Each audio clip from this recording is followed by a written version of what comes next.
The newest variant, the next global concern, the need it now discovery. We live in a time that guarantees a constant stream of demands on the scientific community. Researchers are rising to the challenge, and those with the right partners and speed can lead the way. Enter Invitrogen, GeneArt gene synthesis services. Since 2000, we've been at the forefront, making synthetic DNA accessible to help in the fight against infectious disease. Our state-of-the-art science, combined with a commitment to excellence, enables accelerated innovation and enhanced productivity. After all, this is a race, and infectious disease is always on the move.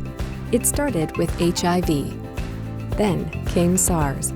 By the time the first Ebola virus constructs were produced, GeneArt gene synthesis services were viewed as a leader in providing researchers with fast and highly reliable access to genetic material. In 2012, we had our first glimpse of coronavirus.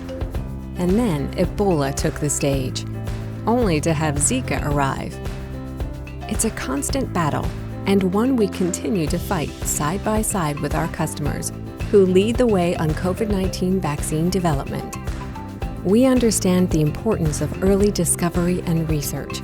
That's why we provide cost-effective, time and resource-saving methods for obtaining custom DNA constructs. When Delta and Omicron emerged, GeneArt gene synthesis was one of the first to produce variant sequences in support of our partners. When peace of mind matters, GeneArt services provide the reassurance. When you need to hit the ground running, we have your starting block. When tomorrow is too late, GeneArt is there for you today.